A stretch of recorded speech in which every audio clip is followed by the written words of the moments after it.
Welcome to NATO Night 2020, Brain Dead or Alive and Kicking. This is the third time NATO Night is organized, and obviously it's a very special edition, the Corona edition. Most of the experts are here with me in Utrecht, and all of the participants are viewing this from home. Now, that's not the only change forced upon us. In your program, there is the moderator, Diewertje Kuipers. She's a political scientist and journalist. I am not Diewertje Kuipers, as you may imagine. Diewertje had to do a corona test. The good news today is that she was tested negative. The bad news is that news came too late for her to actually be with us. So you will have to do with me. My name is Stefan Seppeschi. I'm a former diplomat with the European Commission and the United Nations, mostly in the Middle East, and presently the founding director of an expert network called Negotiation and Public Service, which helps government officials navigate negotiations in international relations. And I will be moderating tonight for you. And before we start, there is a few technicalities that I have to brief you on at home. First of all, for those of you in the Zoom who are following this through Zoom, we will need your full name in Zoom. And the reason is that we use breakout sessions after the plenary session, and to put you in the right breakout session, your name needs to be visible. So if your name presently is Coffee Machine 23, please change it to your actual name so you can go to the right breakout session later on. Next is the chat that everybody will be very familiar with. I encourage you to use the chat for comments and questions. These questions may actually get to the table, probably not all of them, but we will select a few of them and ask the experts your question. So please use it. Please remain civil. These are not the US presidential debates. This is about NATO. We can all keep it very civilized in your comments. And as for the breakouts, once the plenary is over, this is my last logistical comment, you don't have to do anything. You will be put in the right breakout session. If you follow this on YouTube or Facebook, you will remain with us in the breakout session on the Middle East. No more technicalities. Let's start NATO Nights, and it's a pleasure to introduce Koen Meijering. Koen is the chair of the Young Atlanticists and a student of security studies and also reservist in the Dutch Army. And Koen will give a brief word of welcome. Thank you, Stefan. That's right. Oh, thank you. Indeed, I'm the chair of Young Atlantici, and normally Young Atlantici organizes events about international peace and security, defense, and transatlantic relations. But this year, we do it in a physical way, and this year it is a bit different. Normally we also organize a NATO Night in April, the anniversary month of NATO, but as you may have noticed by the rain outside, it is not April, it is November. But we're very happy that the NATO Night team could make it happen and could organize this event. Because it is crucial for us youngsters to talk about NATO in these times of crisis. And there is a lot to talk about for sure. Tonight we'll touch upon several topics that are out there. NATO just celebrated its 71st anniversary, but it's going through a rough patch. There are different challenges ahead. They're either new, cyber, space, climate security, but also re-emerging threats such as China, and not to even speak about Russia and the Middle East. Tonight we'll speak about these topics with various experts, and they will all give an insight. So I'm very happy to have you here via the live stream, and obviously I would like to thank all the speakers that are here, and that they could either join us physically here in Utrecht or via the live stream. So thank you, and please enjoy tonight. Over to you, Stefan. All right. Thank you, Koen. So we start with the keynote, and it's my pleasure to introduce from Paris as our first speaker, Jean-Paul Paloméros. for the Keynote. General Palomeros was the Supreme Allied Commander Transformation for NATO up to 2015. He was also, before that, Chief of the French Air Force and a fighter pilot with over 3,500 flying hours. And he presently leads a consultancy company on international strategy and cooperation. We very much look forward, General Palomeros, to your note. Thank you for joining us from Paris. The floor is yours. Thank you. That's my pleasure, really, and I would like to thank the Young Atlanticists and for organizing and keep on having the will and the courage to keep on organizing that. And I think it's more relevant than ever. So to start with, and to go straight to the point, I will try to answer this outstanding question: NATO brain dead or alive and kicking? I would say both at the same time. Both at the same time. This is true that for more than 70 years, NATO has been a unique political and military alliance to support the outstanding 1949 Washington Treaty principles. And today, NATO is recognized as a unique, a formidable military alliance able to use high-end capabilities to fulfill its core mission, which remains more than ever the collective defense of its member states. But we have to face the reality. We have to face the truth if we want NATO to still being able, alive and kicking. There is, from my perspective, to tell my truth, an urgent need to redefine, first and foremost, at the political level, the common purpose of the alliance in this very agitated 21st century, which has seen a lot of crises emerging all around Europe, all around NATO, and then to build a new strategic concept which will reflect these new purposes, these new political purposes, and to reaffirm NATO members' common values, and this is perhaps the most important, common values and shared interest.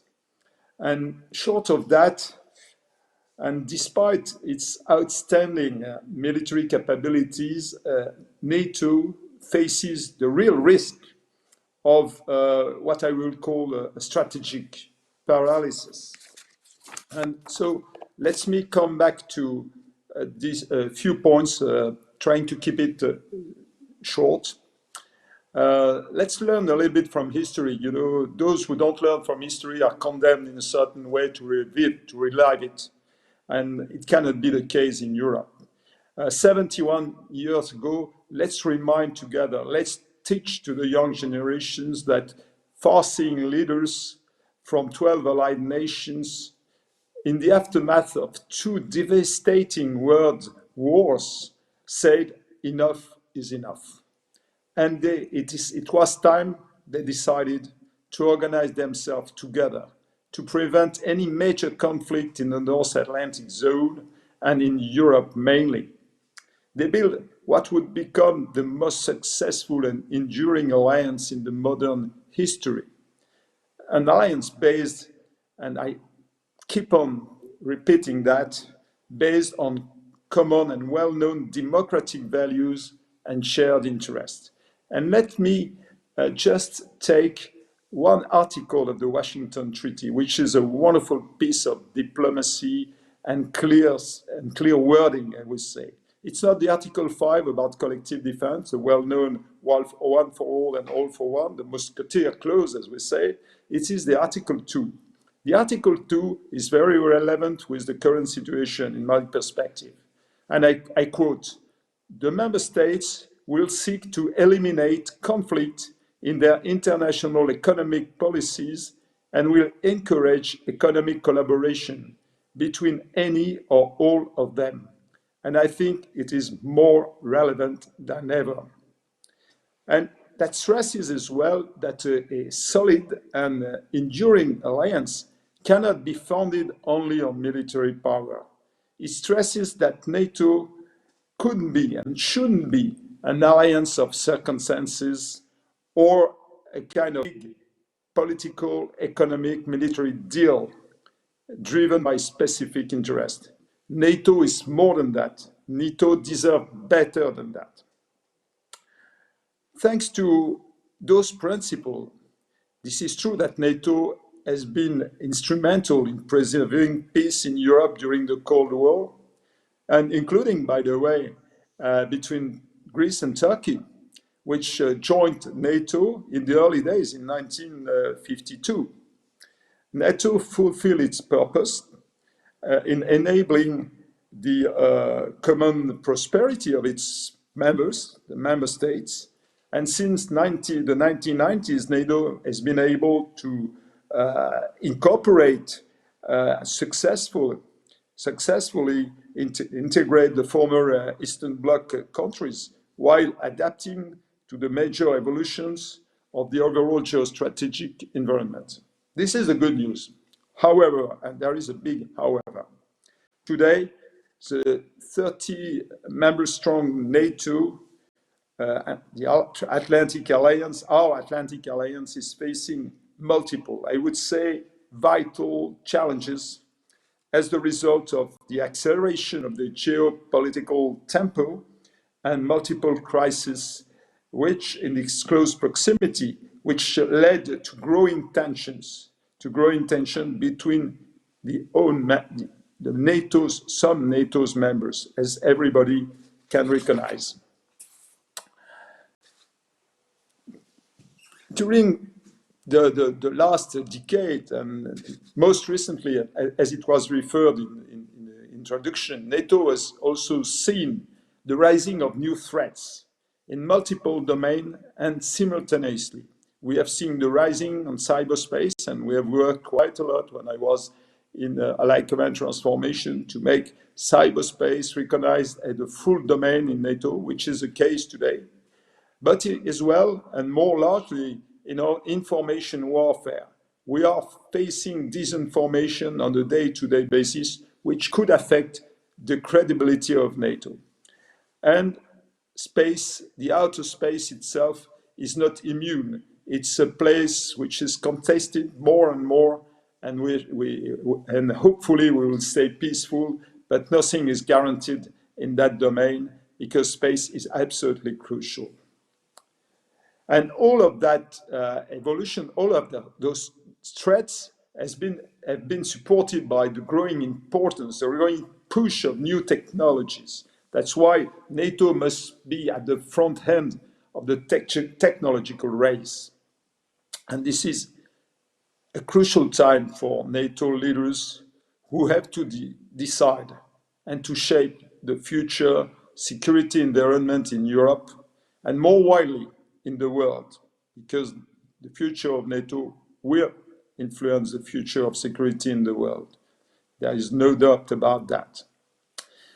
In my perspective, and I tell you my truth, and very frankly, very candidly, they are facing a clear alternative. First, they could keep a kind of appearance of the Atlantic Alliance and keeping saying that it is good enough, that is producing security and collective defense from summit to summit, but without addressing the most crucial and pressing question about NATO's raison d'être. The second part of the alternative, which I favor, obviously, is to renew in a certain way the pledge enshrined in the 1949 Washington Treaty in committing themselves to work together, all for one and one for all, for the future of security and peace, for the future generations. I really think that following the first track and letting the events design in a certain way NATO's future will undoubtedly lead to NATO's strategic paralysis and probably to the progressive disbanding of the alliance with severe consequences for peace and security at large. But forging a new future for NATO based upon reaffirmed common values and renewed shared interest, would need, this is true, political courage, commitment, and perseverance. It will need to address some pressing issues, such as the peaceful and commonly agreed sharing of what was called the global commons, coming from my command, from Allied Command Transformation. Global commons means what we share in common, not only in NATO, all over the world, but mainly, let's say, NATO. The land, the reconnaissance of legitimate borders, the sea, with the right of the sea, with the exclusive economic zone, and this is a major question for NATO today, as everybody will understand, in the Mediterranean Sea and in other places as well. Air could be disputed as well. Space, I already referred to, cyberspace, information space. But to that, as global commons, we must add more and more natural resources, which would be a great challenge, not only for NATO, but for the world by itself. And NATO cannot miss that point when it addressed the reality of its geostrategic environment. Natural resources, but as well digital resources, as we see the data becoming the flesh and the blood of this new society, this new digital society. And NATO must be able to address this question of data sharing, data using, data intelligence, artificial intelligence. This is part of NATO missions today, to try to harmonize, to optimize, and to share this new global common for humanity, which is the digital space. And even intellectual property, which is a great question for many society, many industries, is a legitimate goal for NATO to help in protecting the member states' intellectual property. It is part of NATO blood and flesh as well. Secondly, to keep NATO on its path for the future, it will need to keep transforming NATO's military capabilities to face those new forms of hybrid threats, as we have seen in Ukraine, in many places in the world, while keeping its edge in nuclear and conventional capabilities. It's not the one or the others. It's everything together. This is how we must face the reality of our environments. And for the member states, that would mean to keep investing both for their individual defense and the collective defense in a very coordinated and harmonized way. And I wouldn't stress enough the need for NATO, and I did that when I was head of Allied Command Transformation. I tried to help to make sure that the NATO and the EU, the CSDP as we call it, work hands in hands to make sure that we optimize the defense budget, the resources, the skills, and the brains which they share in common. Last but not least, and that would be my conclusion, to keep it short, before letting the floor for a short Q&A. Last but not least, this pledge for NATO's future would need for every single allied nation to decide whether it wants really to be part of this NATO future and whether it is ready to comply with its common goals and its shared values. This is the price to pay if we want to keep NATO kicking and alive, to keep NATO for future generations, to keep NATO for the peace and security in Europe, in the transatlantic zone, and in the world at large. Thank you, and I'm ready to try to answer to any of your burning questions. Thank you. Thank you, General Palameros. Very interesting, and I would continue to encourage people also here in this room, the few of us who are live present, to ask questions, and questions are coming in the chat as well. You talk about political courage and commitment. What is the number one European or global threat that you are most worried about in terms of NATO strategic paralysis, if you can speak of that? What is the number one thing that would keep you up at night in terms of NATO's present state? Well, what I discovered when I joined my responsibility as NATO Allied Command transformation, that there is, on the one hand, a clear understanding of the value of NATO by the people who belong to this world with the NATO organization. There is no question.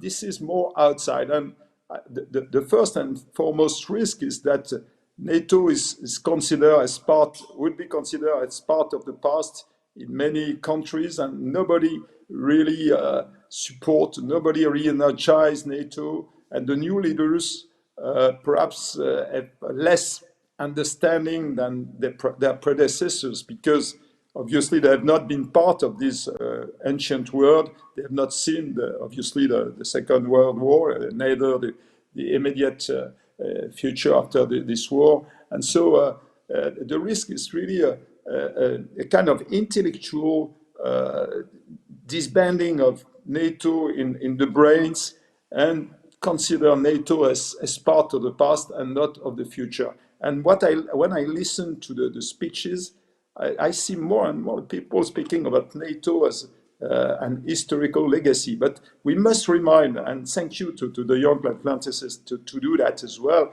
that not a single heritage is there forever. Neither NATO, nor freedom, nor liberty.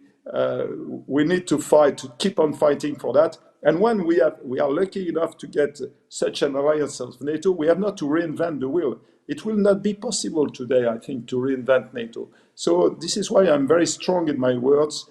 I think this is what keeps me at night, because we need NATO. We need more than ever, but we need a renewed NATO. We need a new alliance forged on the basis of the questions and the challenges of today. Thank you very much. On that note of how current leaders think about NATO, a question from Willem de Graave. Dear General Palameros, how do you see France's role in building up a new strategic NATO concept in the coming period, given Macron's stated ambition to increase European strategic autonomy? Well, it happens that I've been working very much on those questions, because we must not consider the strategic autonomy as being opposed to the renewing of NATO. Strategic autonomy doesn't mean autarky. It means that at a certain stage, a group of countries, I mean the European Union, must decide their future. And it is true for peace and security, but this future is shared between the EU and all the member states which are part of NATO, and others are great partners of NATO. And we share a lot with Sweden and many Finland and many other partners of NATO. So we are building the future together. So let's not oppose the strategic autonomy of Europe, which means that the European should be able to decide their fate together, because they decided to build a union with NATO, and NATO being there as a big pillar for defense and security. Is not the one or the other, is both together, because the challenges that we have to face are so huge, are so complex, that we need both organizations. And when I met the head of states of the EU on the one hand, or the NATO, they are the same. They take the same challenges, but they speak a little bit differently if they are within the EU or within NATO. So they have to make their mind at a certain stage, saying, well, stop. This is the unique world in which we live. We live that together. And this is why I recall the history. In history, 12 member states, Europe the US, Canada, decided to go together. And again, if you look to the world and not overstressing the role of China, of Russia, that everybody understands better and better, the big question is this transatlantic link still valid? And I think it is, to face those challenges, because we share the same democratic values. But the values are there. We must as well reinvigorate those values. We must lead by example.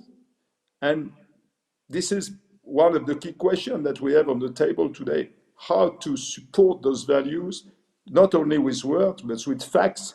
We must protect Europe together. We must protect together. COVID is a good example. I mean, this is not typically a NATO threat, if I may say so, but it's part of NATO environment. It's there, and it's there perhaps to stay.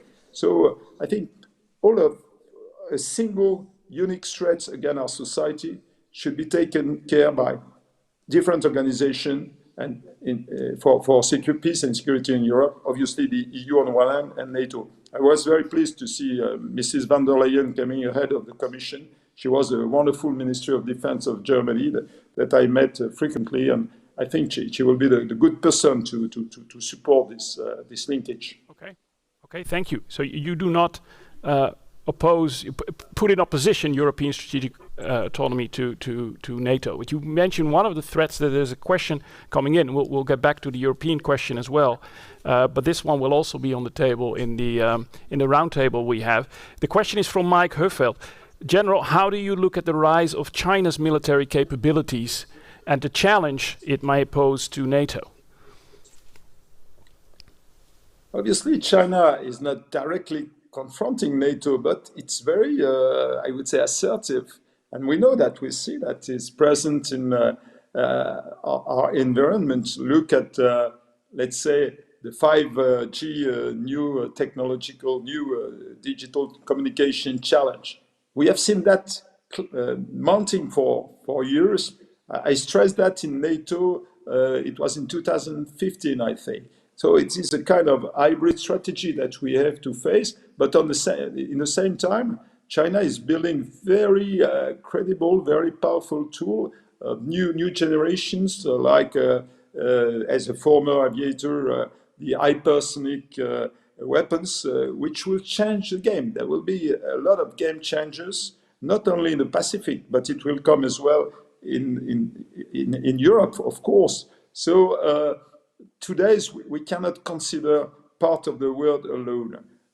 Yes, NATO is the sum of European and North American countries today, and I think it's good to keep it like that, because you need a kind of geostrategic coherency if you want to keep an alliance together. For me, it's crucial, and the same values to make the glue of all of that.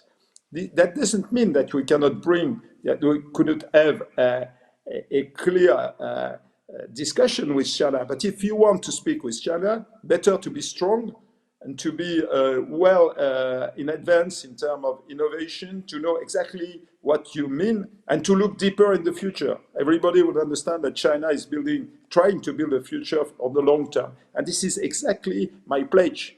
Let's build the future of NATO for the long term, addressing the global common questions, all that questions which are on the table of the political masters when they gather, whether it be in NATO, in EU, in the UN as well. I mean, all of that should be coherent if we want to move forward together. But if we don't stay together, China will not use its weapons. It will use its economic power. It will come and dig and dig and dig, and then suddenly we will discover that the strategic autonomy is no longer there, and not because of the US or because of European countries, but because the influence, the real influence of China on our life, on our society, and that will be very difficult to retrieve our real freedom in technology and in many domains that we can see unfolding beyond our eyes. So it's time really to address that together. Thank you, General Palomeros, and we will continue in part also about China and what you said about Europe in the roundtable that we will have now. Thank you very much for joining us, and please stay with us if you can. I'm now inviting the panelists for the roundtable to join me, and which is Peter Koblenz, Han ten Broeke, and Frank Pieke, and I will shortly introduce them while they may take their seats. If I'm correct, we have Han ten Broeke calling in, so we should be able also here to see him on the screen soon. There he is. Han, thank you very much for joining from your home. So perhaps I start with Han. He is the Director presently of Political Affairs at the Hague Center for Strategic Studies. He is even better known as a four-term member of the Dutch House of Representatives for the Liberal Party. And amongst that, he was also a member of the Foreign Affairs Committee and the chair of the Armed Services Committee, amongst many other things. So very, very happy to have him here. We have to my right, for the viewers left, I suppose, Peter Koblenz, former director of the MIVD, the Military Intelligence, also former Major General in the Royal Netherlands Army and Air Force. Air Force. Oops. Apologies. Big difference. Big difference, bad start, especially if it comes from somebody who's only served as a civil servant. So there we go. But presently, civilian and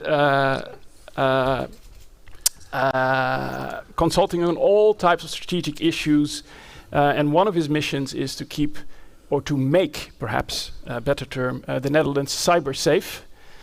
We may get back to that also in the scope of this discussion. And last but not least, of course, we have Frank Pieke. Thank you for joining us, professor in modern China studies at Leiden University, also the director and CEO of the Mercator Institute for China Studies in Berlin. No longer. No longer? No, until very recently? I resigned in January. January, okay. So until recently, and thank you very much for coming. What I propose here is that we first do a short round of response to what we've heard in the keynote. And I will remind you of the theme question of tonight, which is brain dead or alive and kicking. Peter Koblenz, what is it, brain dead or alive or kicking? I think that I'm fully disagreeing with President Macron. I don't think that NATO is very brain dead, but very much alive. And maybe more important than the day it was established in the 40s. The European Union is weak. A weak organization in the field of security. So we just lost a very valuable member in the United Union via the Brexit. We do not know how to cope with the formidable ally Turkey in NATO. And we are constantly talking about how we can split our forces, which are, let's say, degrading in numbers more and more. We do not spend enough money to that. How we want to split them between the EU and NATO being the same personnel with the same caps. I don't think that's the way to go. I think NATO should be first and foremost, despite of the briefing of the French general, our defense organization we have to rely on. And for the moment, and especially within the missing forces, we cannot do without our the nuclear umbrella of the United States, whether we like it or not. And maybe the last remark, it doesn't make any difference from which organization you want to be a member. If you don't pay your membership, maybe you should not have that big mouth, but try to meet the terms you agreed upon in the 40s.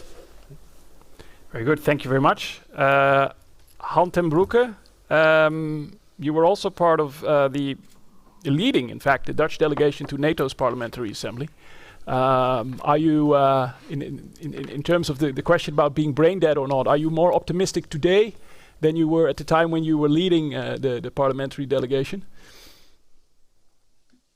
Maybe I am actually, because it might sound strange, and so many jokes have already been made after Macron came up with his statement. And I think the good thing about this statement was that it put some order in the debate. It finally put the debate where it should be, on top of our mind. And I'd almost like to quote Lavrov, who said, "I'm not going to go into the medical side of what Macron has meant, but I'll be there when NATO resurfaces." I'm a fan of NATO. I was indeed, as you say, almost 8 years the chairman of the Dutch delegation to NATO, so that might not come as a surprise. I think NATO has still a lot to contribute, and for NATO, famous saying goes that it's being dead was pronounced way too early, and it is always been able to make a recovery. Now, the reason why I'm a little bit optimistic has nothing to do with NATO itself. It has everything to do with that Europe came out of its coma, and that was badly needed. European NATO countries really need to now show some dedication to this organization that kept them free, whole, and actually guaranteed our way of life. And there's only one way to do this, and that is, as Peter Koblenz just said, is that we pay up and that we also put the capabilities there that NATO needs. And that means that we will have to start, we Europeans have to start with defending our own territory, that is our own continent. And whether you call that strategic sovereignty or strategic independence or strategic, whatever you want to call it, I don't mind so much. I think it is, we do that now. I think we have some plans for that. And it is badly needed that Europe now acts, and I see the first signs of that. Because otherwise, as we see in the Netherlands, you have this comparison with a small frog that's being cooked in a small pan with boiling water. And as soon as the water starts boiling, then that is the end of it, then you're cooked. And water has been warming up for the last 60 years. President Kennedy has already warned us that the Europeans have to pay up. And all presidents after him did that too. And I think we have, I'm very critical on the American presidency, but we have the American president to thank us for bringing us back from pseudo-death or coma or whatever you want to call it. And that makes me a little bit optimistic. Okay. Thank you. Frank Pieke, the general said both. It's both brain dead and alive and kicking. What's your view? Interesting image. Typical army. Typical army. My own view is slightly different, I must say. I fully agree that Europe should pay up for its own defense and should do so much more vigorously than it has in the past. And indeed, we should emerge from our coma and start funding for ourselves. But I think, and there I actually agree with Macron, I think that should lead, eventually should lead to a greater strategic autonomy that also will put, when necessary, some distance between us and the United States. And in that sense, I think the alliance ought to really be rethought. It ought to be an alliance that is made more bespoke to specific issues or specific parts of the world, and should not be an alliance for all purposes and all weather. I think being sort of a sideshow to American superpower behavior was something that fitted very well the reality of the Cold War. It was necessary. That is no longer, I think, necessary. The threat coming from China, also from Russia for that fact, is not an existential threat. It is a threat that is much more difficult to deal with as something that is all out and needs to be stopped and confronted in an all out way. So I would think that we should work with the United States more as equal partners, and for that we need to then also build up our own military capacity within NATO, but as equal partners with the United States to aim for that, so that we can then also deal with China and Russia in the way that suits our purposes and doesn't suit American purposes. Because at the moment, and I'm sure we'll get back to that, there is an acute threat that America's superpower confrontation with China, or its emerging confrontation, is translated wholesale into Europe and also in other parts of the world, for instance, in East Asia, in Australia. And I do not think that that serves our purposes. To have such a superpower confrontation may suit American superpower ambitions and interests, but it doesn't necessarily always suit us. So there's certain aspects that really are where we are aligned with the United States, but other parts I don't think we are, and we should create the strategic autonomy to deal with threats in a more nuanced way that suits our own purposes rather than the purposes of the United States as a superpower. If I may? Thank you. Yes, please. If you allow me to react on that. Well, looking at your hair, I suppose you're a Cold War veteran as well, so we both have some practice in that area. I was already bald when I was 25. Right. Well, do you know that we have since 10 years already a cyber Cold War, Sure. which is going on, and that's the huge difference with the past. And I would have hoped that our French colleague would have been more elaborating, not on the fact that natural resources are a big thing, because that we knew already in the last century. But the very big thing is that we do have a war at present. And not only between the West and China and Russia, we are also spying at each other, because our own inhabitants are spying on their governments and are spying on governments or hacking in governments of other countries. So the first question would be, if there's a role for NATO in this cyberspace, and it has to, because everything is slowly moving to the virtual world, how do we cope with that? And what values do we share to keep our own inhabitants under control in this huge energy which is called the international internet? And thirdly, I think you're pointing at the United States, and we're all thinking about the moment that the Pax Americana will end, maybe because of Trump. But we see also strategically more and more interested China, which is already behind a lot of natural resources in the world and building up strategic forces to defend it in the same fashion as the Americans did the last 2 or 3 decades. So I think that's a challenge NATO should think about first. And concerning Europe, I thought NATO is Europe, and all countries who are belonging to Europe can become a member, plus the United States and plus Canada. And nowadays also plus the United Kingdom and Turkey. And there we are talking around the same Mr. table. Chairman. And if you have to reinvent it in the European Union, we have an extra challenge. Yes, thank you. And Han, please, what I notice here, the word bespoke doesn't provide as much energy all across the table. Bespoke alliance. Perhaps there are a few things where it wouldn't be bespoke. But Han, what's your view here? I'd like to respond to Peter Koblen's remark on Pax Americana, because at the end of the day, that is very much, for a very long time, has been equated with the power of NATO. And I wouldn't like to get into the hairs with both people, both gentlemen at the table. And I hope that my hairdo still gives me the credibility to say so, although maybe I'm a little bit post-war there. But there is an ending to Americana as we see it, at least in our backyard. We don't see it as such. We don't treat it as our backyard. But the United States have been retreating from the Middle East, and that hasn't started with Trump. It started with Obama not living up to his red lines back in 2015 or in 2013. We have seen that now in Syria, where the Kurds have been betrayed. We see that in Libya, where the Europeans have gone to war, and when we still needed the NATO backbone to actually provide us with all the materials and the equipment. And we basically also, afraid, will see it in Belarus.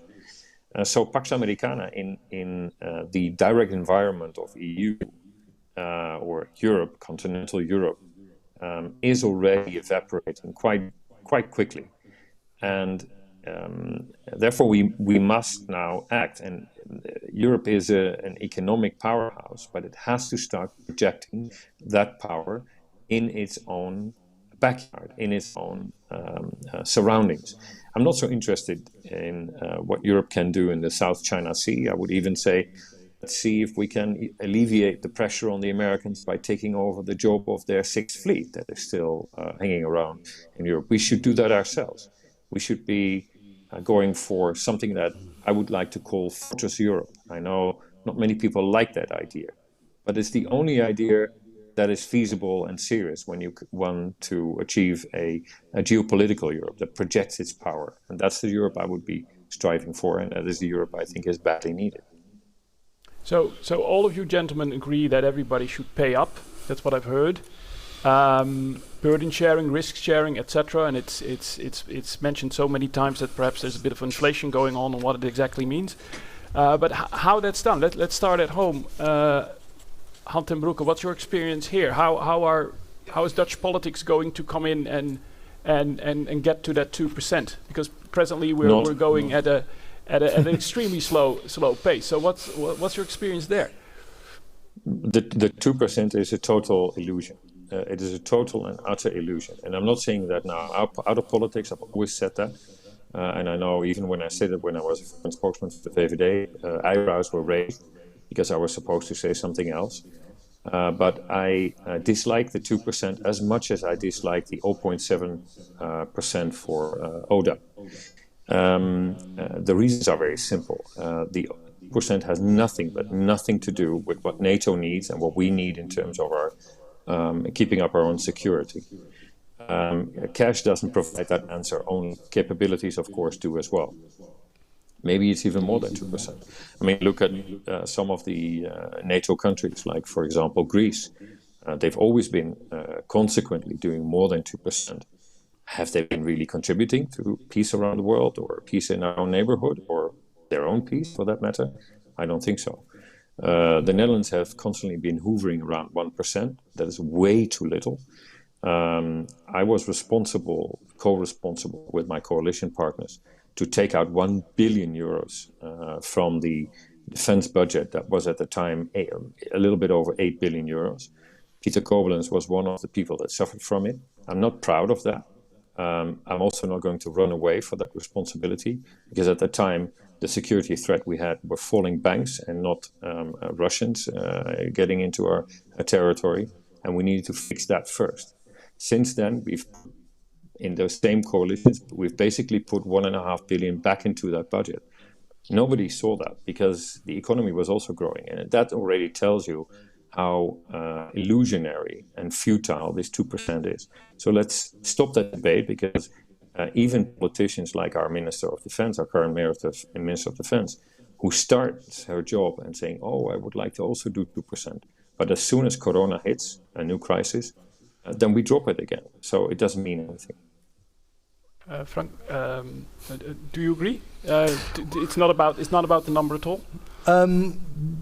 I sort of agree, but at the end of the day, money talks and money buys hardware, money buys capacity. So it's probably for the political discussion very, very useful to have some kind of target. But you're the specialist, as it were, when it comes to Dutch politics. I'm just an observer from the sidelines often. So I would think that setting an ambitious target is useful because it focuses the mind and it focuses the discussion. And of course, I agree with you that money as such isn't everything, but you got to start somewhere. And you have to start with raising more than the awareness, but raising the urgency of the lack of strategic capability that we have and that we really need. When you constantly overpromise and then underdeliver, which is what we have been consequently been doing since the agreement in Wales, then at the end, there is no ambition in the 2%. Then the 2% is only talk. And it's actually more wind than that there is any money in it. So what really matters is that we... Ask the question why that is, because we can afford to do so. Right? Because the Americans at the end of the day will back us up. So we don't really have to pay up when push comes to shove. And that is the real issue. And I think now for the first time we had a president, still have a president, in America, who is calling that bluff. Although now that NATO is beginning to also play a role in the cordon sanitaire around China, he's suddenly getting a little bit more NATO friendly and actually seeing this as a useful tool together with the Quad in the Pacific and in the Indian Ocean to contain China. So now he's getting a little bit more interested in NATO again for that reason. So perhaps calling our bluff doesn't go far enough. But I think that's really where it's got to start. We have to be in a situation where we have no other choice, where we have to put up the money and the capability to defend ourselves, to serve our strategic interests and not those of other people. Peter Koblenz, you were on the receiving end of huge budget cuts. Is 2% just a distraction, or would it be helpful? Well, I don't want to talk about percentages because that's a procedure to come to a certain aim. Or the aim and the goal is that we're able to at least, we cannot defend ourselves anymore. That's over. And especially when we're talking about cyber, there are no boundaries. We don't even have rules at the internet. So that's a complete new challenge. And I know only one organization who adapted all the way. We're very proud of the fact that NATO is very good in adapting. They're since 1948. They had several strategies with formidable allies, or the Russians who went broke almost because of the strong Western economy. So we have a lot to offer. We have an organization who is able to adapt into the new situation. The new situation is that we shouldn't talk about old weapons because they will not encounter new threats. And a new threat is the war we are actually in. We are every day talking about fake news. We are talking about people interfering with the heart of our democracy, with our elections. We are wondering where all our information is going, and at the moment we are a little bit lucky that we are, but that's not ethical, but well true. But that is true that we are depending on the formidable cyber industry of the United States, and we are contributing to that. So there are a lot of lines between the Western European industry and American IT industry to solve that problem. And I only know one platform where that's possible, and that's NATO, because the European Union needs a lot of time to talk about itself all the time. They're not even able to say goodbye to one of their members. It takes years, and we are still fighting about it. We cannot solve the fugitive problem. We accept members who do not have the euro, and now we are complaining that the euro is not that strong anymore. I've been at the NATO for 3 years, being a military advisor of our ambassador. And when I came in, I hated this the decision making that they did, the way of decision making. But I learned that it's a very strong way of making decisions, and we always came to new strategies. We were always able to encounter new threats. And that's the reason why we still have peace, not because we are still talking about a stronger European Union and about our economies. So NATO is absolutely the platform which is already there. We know each other, we have the structure to encounter these new threats. And these new threats who are not coming, we are in the middle of a war. So on new threats, and particularly on cyber, I could imagine we have very deep shared interest across NATO. Let me bring in something that's also coming up in questions from the wider audience at home, where perhaps our interests are quite different, which is China, as it came up earlier. I mean, we see there, perhaps you can say something on this, where China plays a completely different role, even in the politics of the United States compared to European politics. I mean, China bashing is the #1 hobby of every presidential election cycle, but it seems to be getting stronger and stronger and stronger. It's perhaps the one thing where the two candidates are even trying to outcompete themselves, and Americans are very worried about China. Europe is different. What's your view here? Is that because interests are truly that different, or is it simply because either the Americans or the Europeans haven't understood really what's going on? I think it's a little bit of both. I think, first of all, Europe has a fundamentally different position because it's not a superpower, doesn't have that ambition, so doesn't see China through that lens, doesn't see China as a threat to its full global hegemony because we don't have it. So in that sense, for us, China is already a different thing. However, I do detect, particularly since Trump came to power and called the Chinese bluff, as it were, in his own bumbling way, but he did it effectively eventually, that there is a definite shift in the discussions and debates about China outside of the United States.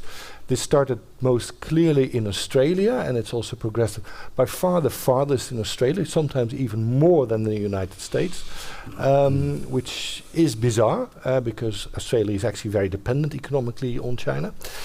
But anyway, let's park Australia. But this discussion about a Chinese threat, Chinese interference in politics, Chinese influence, Chinese presence that in Australia and America is very, very alive. We now see also emerging in Europe.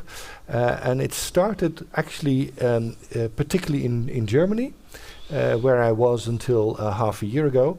And I've seen in the 2 years that I was in Germany a real shift in the discussions taking place there. So Germany, of course, is very much connected to China economically, very dependent almost on the Chinese economy, or at least very much connected and symbiotically fused with it. So that's one side of the equation. But the other side of the equation is that there is more and more criticism of that in the media, in think tanks, but also within government and within amongst politicians. So in the last 2 years, criticism of China, Chinese influence, and Chinese and people who are on Chinese payroll is being suggested, is getting stronger and stronger in Germany, and people are already feeling the heat here. Politicians are feeling the heat that have been too China friendly, people in think tanks, people in the media and all that. They find that if you have a record of being China friendly, you are now very much on the defense. For instance, CSU politicians in Bavaria really are in the spotlight at the moment. And even Angela Merkel herself is, of course, right? So there's a real shift. And we see the same thing already happening in Britain. We see it in France. And we see it even in Little Holland, where it now becomes, for the first time, completely mainstream to be very critical about China. That particularly is the case within the Green Party, but also in other political parties, particularly towards the left of the political spectrum, which is also something you find in Germany, by the way. It's the Green Party there who are the most China critical, and that has a human rights element to it, but also increasing the Social Democrats and within the CDU as well. So politicians are now finding that they can make political hay out of the China issue and getting very, very skilled already in doing so. And we're importing many of the elements of the debate from Australia and from the US without us almost knowing it. And therefore I want us to pause a little bit and think about, okay, yes, China may be a threat in certain areas, but it's not in other areas, and it's definitely not the kind of threat to superpower status that the Americans perceive. So we should look at China a little bit nuanced and not think of it as something we have to keep at bay as much as possible, because that's where the discussion, unfortunately, is going. So European politicians are catching up. If I can ask a former politician, if we're catching up to the strategic challenge that China poses, do you think we should just follow Pax Americana and just be more squarely behind whatever the United States is doing, or should Europe develop really its own bespoke policy or even alliance within Europe towards China?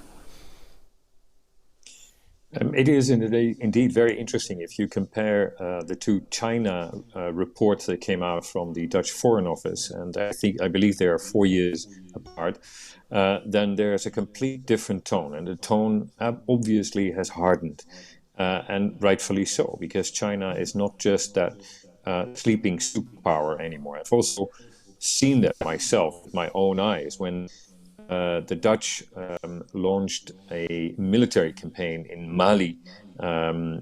We had, for the first time, had to deal with Chinese blue helmets who were actually guarding our camp. They didn't do a particularly good job, one of the people at the table can also confirm, and we had to do that with our own soldiers. I think we actually sent them away. But by now, and it was maybe 6-7 years ago, by now China is one of the biggest contributors to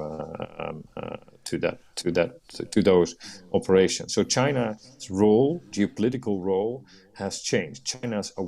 China's self-awareness has also changed. You've seen the trip of the Chinese foreign minister. It was already mentioned the spat that they now have with Australia. China has no bars whole policy all of a sudden in their diplomacy. And then on the other side, we see the broad campaign attacking China, certainly now during the US presidential contest, launched, of course, by President Donald Trump. And it has got traction because of widespread popular support in the United States for disengagement with China. I believe, however, that real disengagement is not a good option. Not a good option for the two, not a good option for the US-Sino competition that will determine part of this decade. And the only path to get out of this, and I'm afraid it's an exceptionally narrow path, is when there will be required compromises, not just in all kinds of areas, and that goes to the against the instinct of both countries' leaders at the moment. Goes against the instincts of Xi Jinping and also of Donald Trump. We have to see what will happen in January, or will be president in January.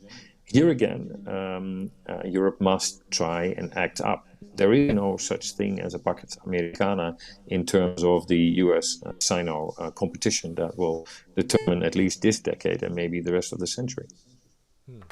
Koblenz, what do you think? Well, what I'm worried about is, first and foremost, is the definition of a superpower still the same? Up till now, it was if you have enough nuclear power to threaten your opponent, so that if he starts, that he will kill himself. But don't forget that all these missiles have digital command, needs digital command and digital programs to be effective. So I think that the future superpower is the power who has the most knowledge on cyber and has been able to defend its knowledge, its IP. That's where it will be all about, I think, in the coming future.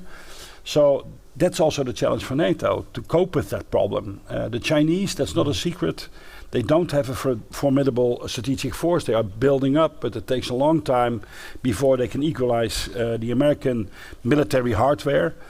But they are copying round about everything. If you look at the new material, the new missiles, the new aircraft, they are almost copy-pasted from a lot of Western, even Russian models. So they're stealing IP.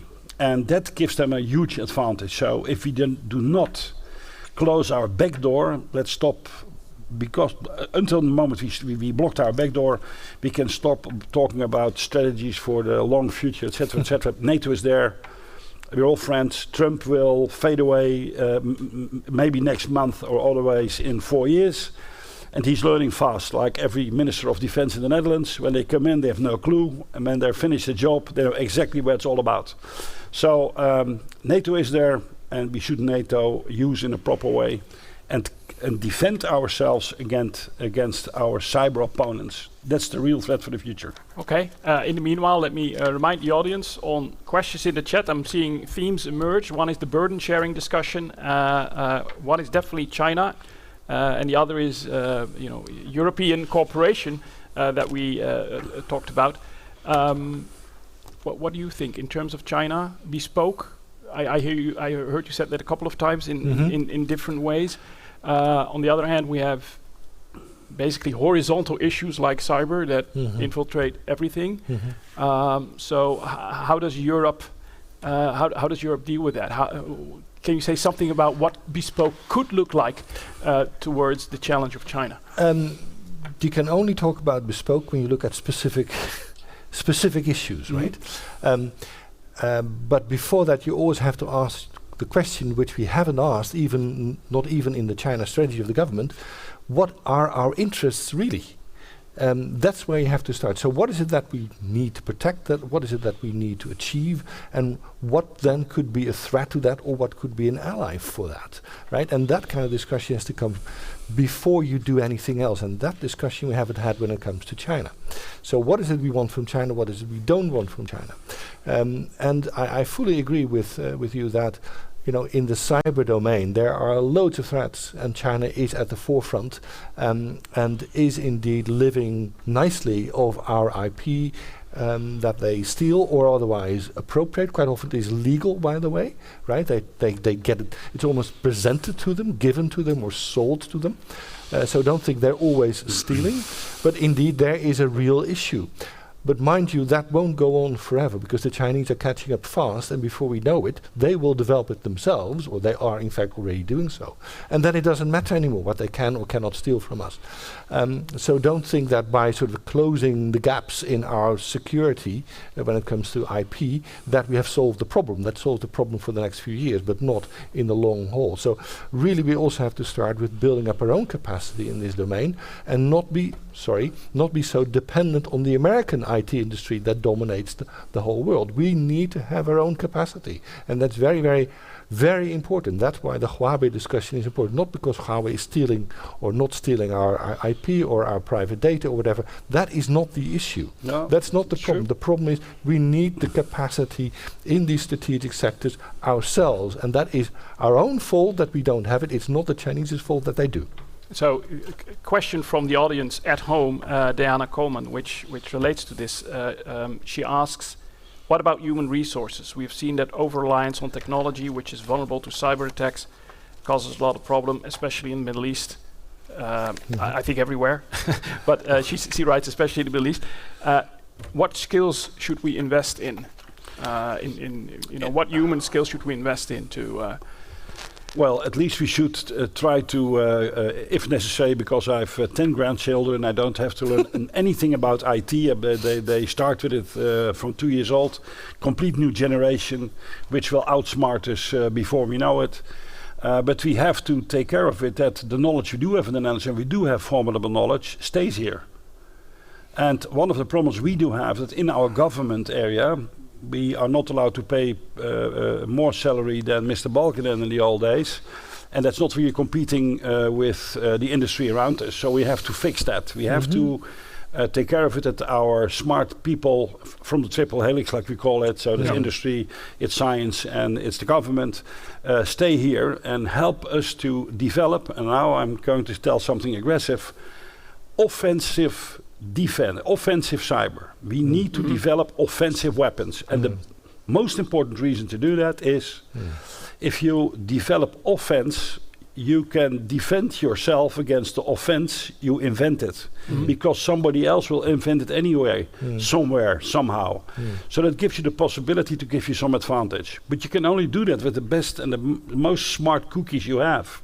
Yeah. But after they worked for the intelligence community for 2 or 3 years, because it's looking at the bio, they go to the United States or Spain or Germany, they just fade away. So the most important thing is that we keep them here, that we develop offensive cyber, and that we stop with all these stupid rules being not able to deal with our own Dutch industry. Because we have to make tenders for whole Europe. It's like you are buying a new safe at home and say, well, everybody is allowed to tell me which the combination will be. We have to learn from that. We are dealing with old-fashioned economic rules in the Netherlands, which do not cope with the huge and fast developments on IT. That's the big fight of nowadays. And if you want to do that, you have to defend, as long as you can, the property you have now. So it is important to close your back door. And then I fully agree, we have really to stimulate on a national basis, not even a European Union, on national basis. In this area, China and the United States are both our competitors, because many of these people that you talk about go to the United States. The Silicon Valley lives from Indian, Chinese and European brains. My car won't drive without Chinese microchips, and I have a Swedish car. So I mean... but the point is that don't think that, if we align ourselves with the United States, everything will solve itself. In fact, that is exactly the problem, that we don't think critically enough about a relationship with the United States. I didn't say that, but what I said is that for the first time in NATO, everybody should on a national basis develop its own weapons. That we didn't do that with fighters, we didn't do that with tanks, we didn't do that with ammunition. And you have to do that on a military way, because the more components, the more variety you have, the more difficult it will be for your adversary to beat you. If you all do the same, then it's easy to beat you. So I fully agree. We should do it on a national level. National or European level? Sorry? National or European level? National. The basis should be national. Because we are also spying amongst NATO members, don't forget that. Sure.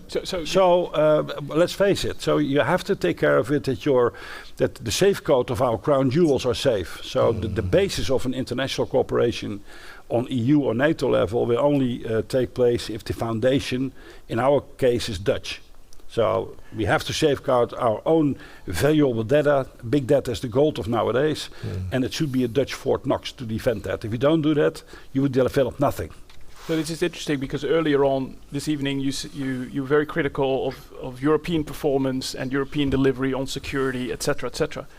And yet you also say that in cyber it has to do with everything. It has to do with economic policy. It has to do with rules, etc., etc. So aren't you automatically coming back to a part of this solution being European? Because if you don't coordinate that, if you don't strategically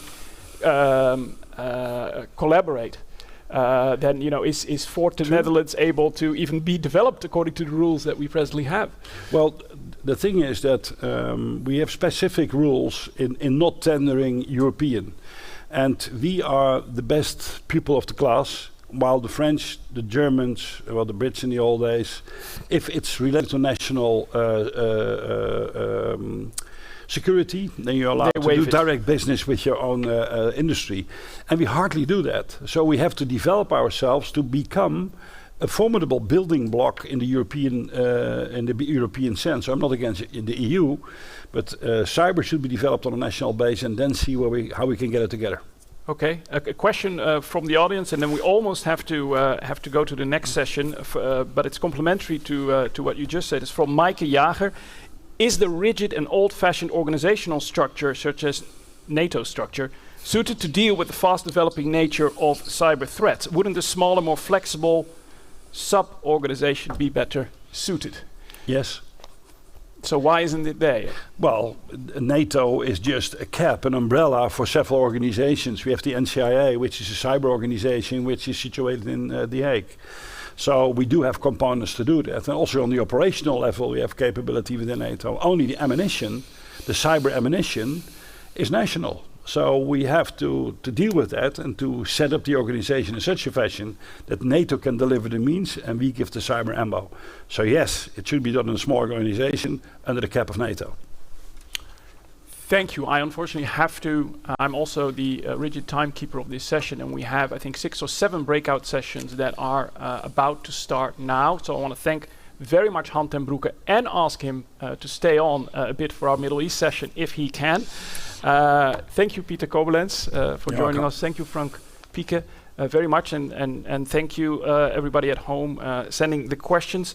If you think I'm looking at my phone much, it's not because I'm on Instagram. It's actually to figure out what the questions. I thought it was are. TikTok what you were. It was you say.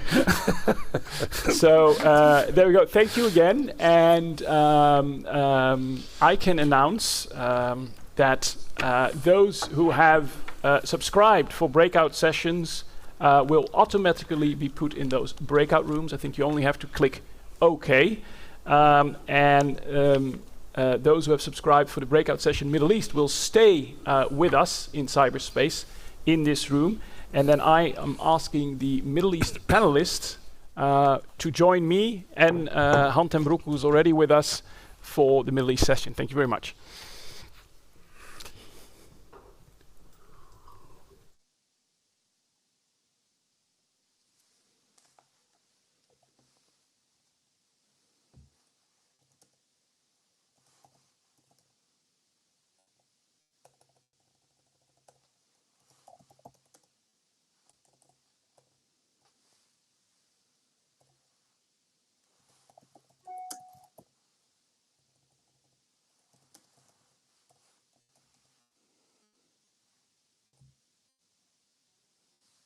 Joining us from afar,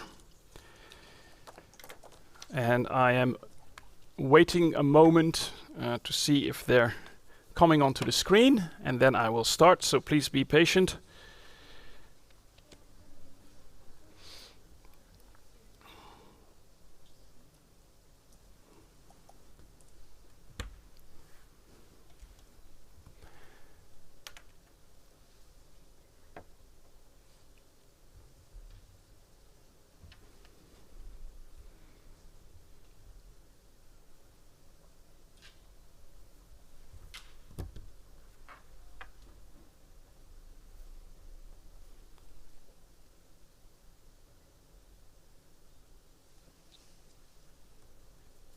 Just a moment.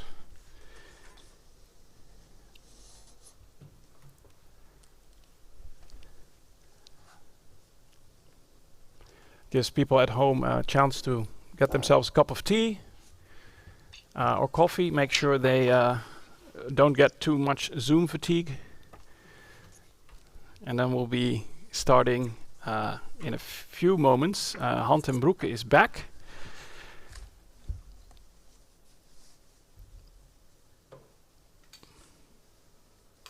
I am. Do you want me to say something?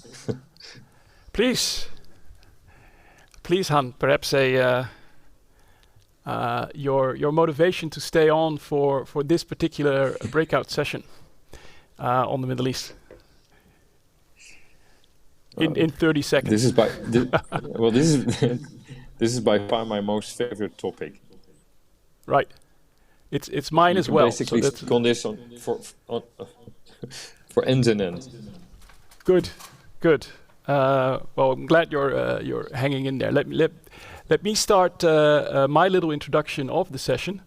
And I see now we have our fourth participant. So I'll get to introductions of the panelists in a moment. This session, as you've seen in the program, it's about the Middle East. That's a rather large topic. So we'll be starting from the Abrahamic Accords that was signed earlier on this year. It struck a particular chord with me because I've lived in the Middle East for a long time, and at one moment I led an organization called the Abraham Path Initiative, which is about a cultural route, hospitality, inclusion, storytelling in the Middle East. And I would have never have thought, having worked on sort of very much grassroots stuff, that one day we'll see an international agreement with the name Abraham in it, or at least not one day very soon, Abraham being the patriarch, of the people of the book, Jews, Christians, and Muslims. But there it was this year. So I was surprised, at first pleasantly surprised. Critical question is, of course, and that's what we're going to discuss in this session, is it going to be successful, and how is it going to be successful? And does it compare, relating to our overall theme, to NATO? Is a Middle Eastern NATO forming in any sorts of way, or is that a nonsense comparison? So we have four excellent panelists to discuss these questions with us. On my left is Mirjam Grandi. She is assistant professor in international security studies at the Dutch Defense Academy, and she's also been deployed to NATO Joint Forces Command in Naples, also in Afghanistan. And one of her specializations is military-civilian cooperation. Thank you for joining us. You'll be the first having the floor because we have two of our participants calling in. I want to make this a bit more formal, giving everybody 4 minutes to sort of make their opening statements and then going into the discussion. Then second, we have from The Hague, I believe, Ambassador Naor Gilon. Welcome and congratulations on the recent agreements this year. He has been the ambassador to the Netherlands for about 1 year exactly. But before that, he's been elsewhere in Europe, in Rome and Budapest, and at the Foreign Ministry, Israeli Foreign Ministry. At one stint, he used to have NATO in his portfolio. So thank you very much for joining us. Han ten Broeke, I do not need to introduce again. Thank you for staying on. And then to my right side, we have Jeffrey van Leeuwen, former Dutch ambassador in Kabul, among other places, and presently the director of the Middle East Department of the Dutch Ministry of Foreign Affairs. So welcome. So I want to ask each of you to take round and about 4 minutes to make an opening statement before we go into discussion. Can I start with you, Mirjam? Thank you. I've been asked to elaborate a little bit on NATO's role in the Middle East. So I will not be addressing the Abraham Accords, but I will address a bit on the possibilities and at the same time impossibilities of NATO to address the larger issues in the Middle East.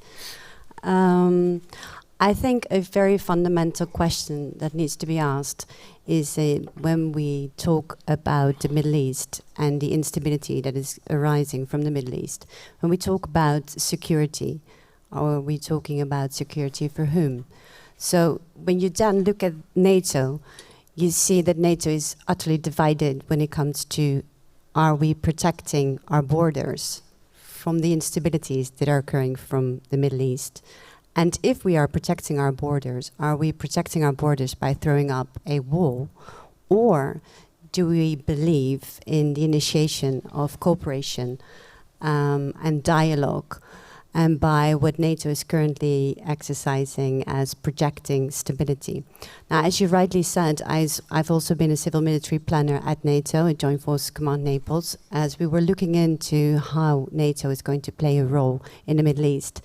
And there was this strategy called NATO Strategic Direction South, which is heavily dependent on partnerships.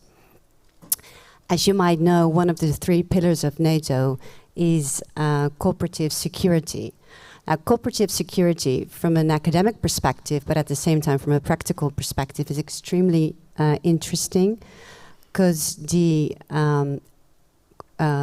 provision of security through partnerships becomes an inherent problem for NATO. It paralyzes NATO, because we do not agree within NATO which regions or countries could actually become partners. And the partnerships that we already have initiated and are currently in place do not always serve as a very successful platform. And I think one of the questions that needs to be asked tonight when we talk about the Middle East is, when NATO is addressing its partners and its partnerships, it has 3 terms, and then I will wrap up. It has 3 particular partnerships. One partnership is based on values.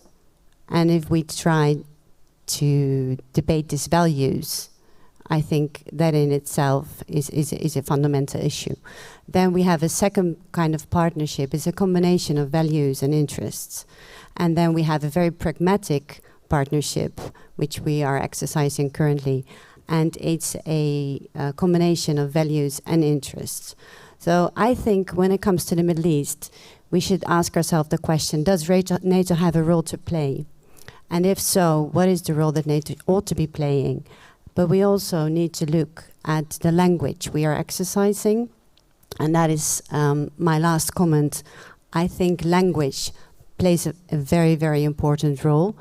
And when you look at our partnerships, the language that we are using, we are talking about, we are projecting stability, we are shaping the future, we are shaping security.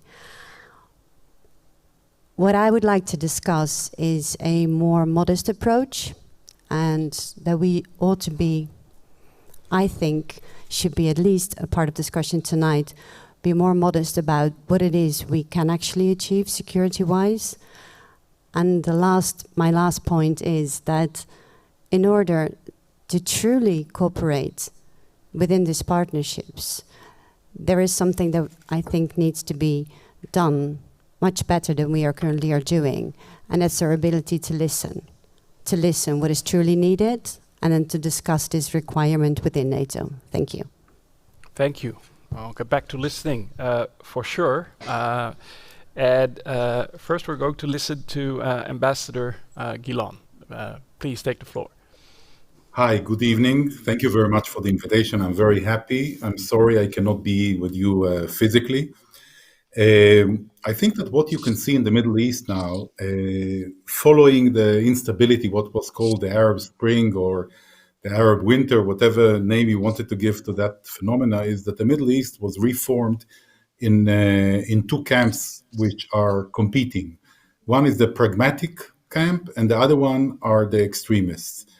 Iran is the leader of the camp of the extremists, which is destabilizing the Middle East. And you can see their footprints in Yemen, in Iraq, in Bahrain, in Lebanon, everywhere around. And I think this led the pragmatic countries, the Gulf countries and other Sunni countries to see the Middle East in a different way. They understood that they have to unite forces in order to combat the extremists. and I think this is, getting to the Abraham Accord agreement, I think this is the thing behind it. These countries were some of them were cooperating with Israel for years, but they rather do it low-key rather than above the table, above the radar. And I think they see in Israel as a partner for stability and for combating Iran and its allies in the Middle East. So that's probably in my eyes, the background. Of course, people will say generational changes in some of the countries and other elements, but I think these are the important. This cooperation beyond the security side, I think, has a lot of potential for the Middle East, good potential, positive potential to the Middle East in science, in innovation, in economy. Working together is a good thing. I think it's always better than the alternative. There are some in the world, I believe, that are still holding the Palestinian narrative that was for years ruling, which is, and adopted by the Arab League, that until the Palestinian issue is fully resolved, all the Muslim countries have to be in conflict with Israel. Lately, we see also within the Arab League, I think, a change on this when the Palestinians try to promote something against UAE and Bahrain and fail to do so. I think that some of the lack of enthusiasm in Europe, for example, to the agreement, and again, I know you have the Ministry of Foreign Affairs, Jeffrey, our director of MENA, and the Dutch Ministry of Foreign Affairs reaction was relatively positive, but there were many in Europe, politicians and others, that were more quiet. And I think that part of the reaction is deep despise to Trump. So this school of thinking that if Trump did it, it cannot be a positive thing. Well, I think it's a huge change to the Middle East, which is occurring now. And people who will not understand that, will not get on the train, will not pick sides. And for me, it's very clear who are the good people and the bad people in this new Middle East are going to lose the train. I'm very sorry for the Palestinians, sincerely, for having such a miserable leadership. I think part of the idea of the reason that these countries, UAE, Bahrain, and others probably on the way, are shifting and starting to make their relations with Israel public, is the fact that they understand that the Palestinians are going nowhere with this leadership. And it's not only the reaction to the so-called deal of the century of the Americans. I think it's much deeper than that. It goes back to our legendary foreign minister, Abba Eban, who said about the Palestinians that they don't miss an opportunity to miss an opportunity. And I really urge Europe to join this alliance. It's an alliance that is going to help stabilize and develop the Middle East in the direction, I think, Europe, which will also serve Europe.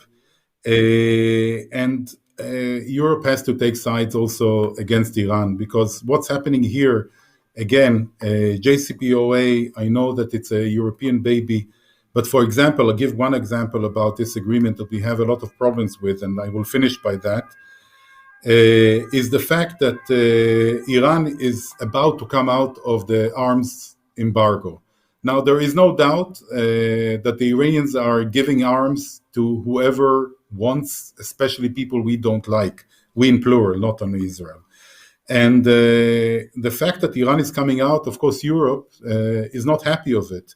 But trying to save the JCPOA at large, and by this, letting the Iranians the ability to do whatever they want, be it on arms, be it on human rights, be it on other elements, I think is not serving the security of Europe too.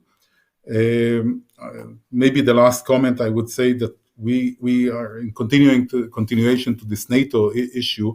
We are living in a world where dictators feel that they have the ability to get away with anything.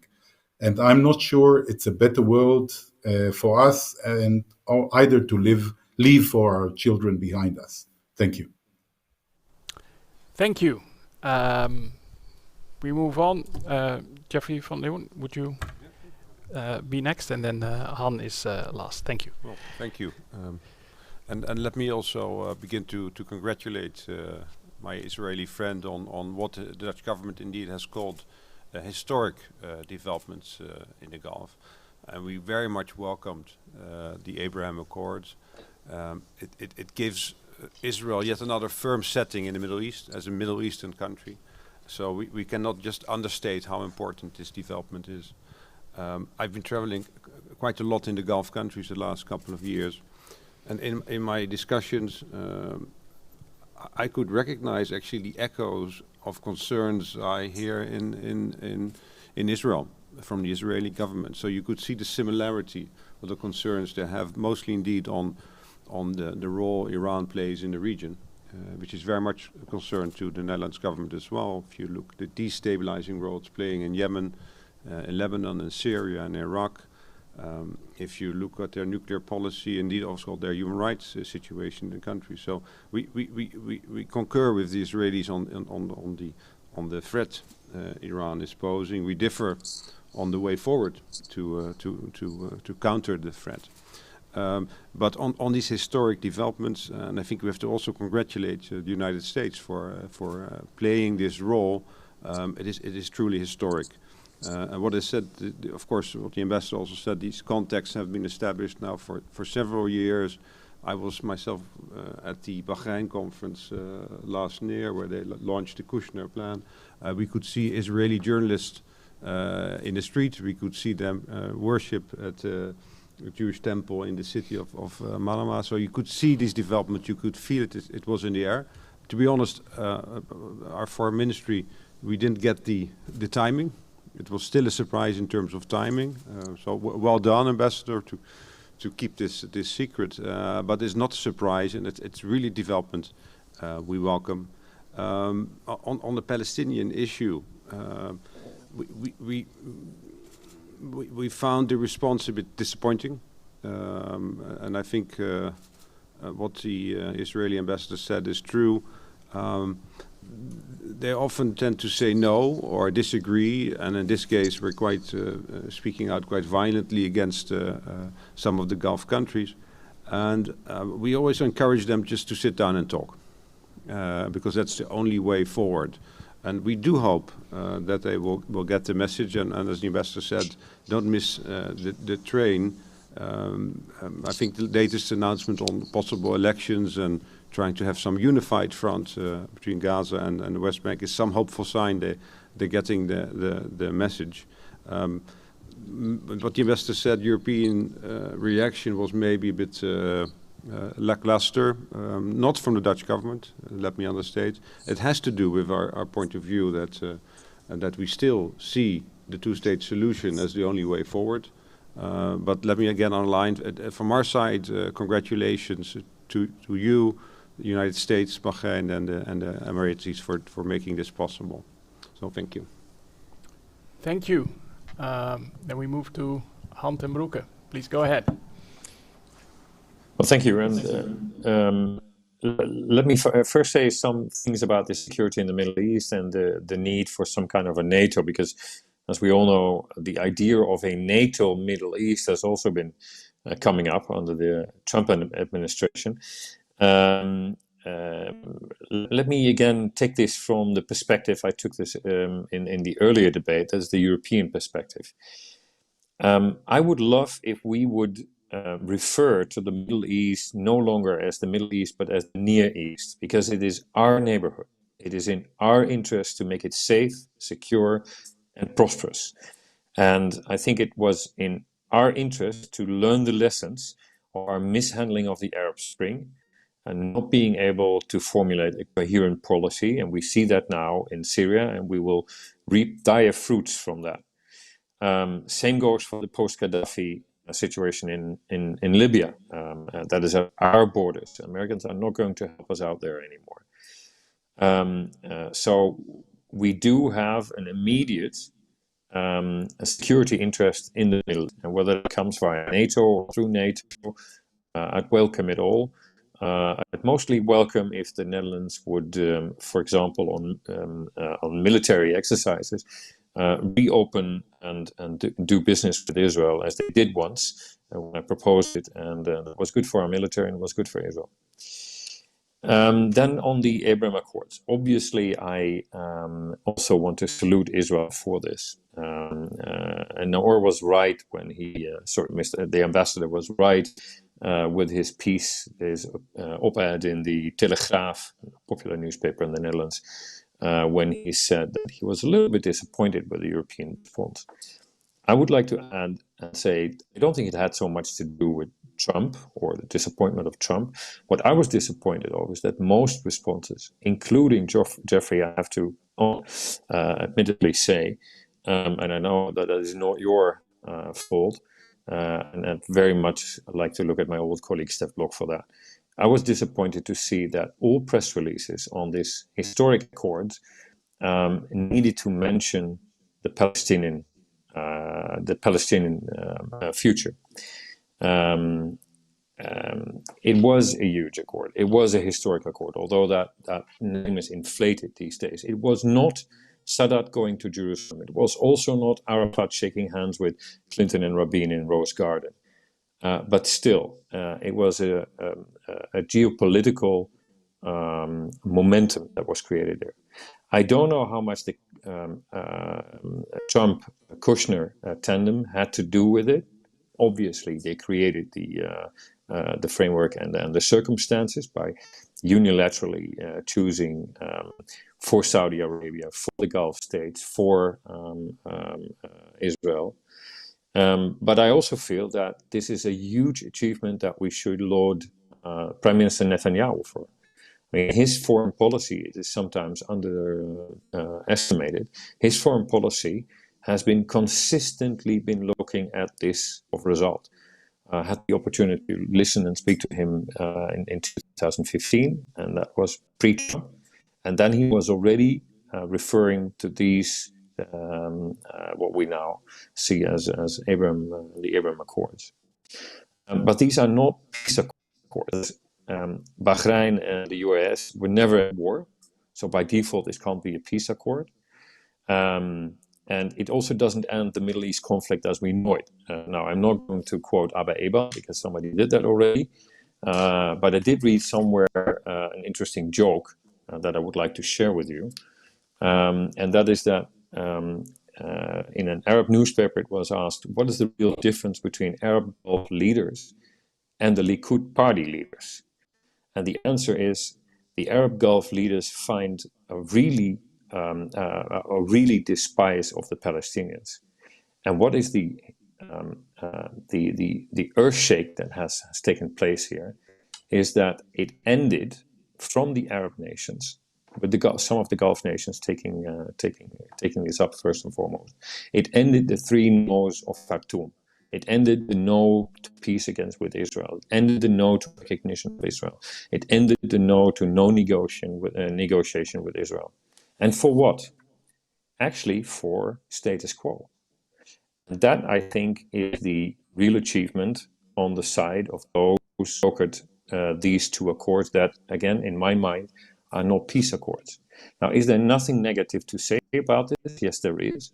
Because I do feel that there is a risk that by ignoring the Palestinian plight and its despair, although it was self-inflicted mostly by the Palestinians, there will be a huge a price to pay potentially in terms of violence, potential violence, because I'd rather see Israel do a deal with the Palestinians and then face the Iran mullahs and the Sunni terror from extremists that Naor was referring to, with the Palestinian security apparatus and even some kind of a government in place that works with you, because that's a buffer that is more trustworthy than just Jordan, Egypt, and your new Gulf buddies alone.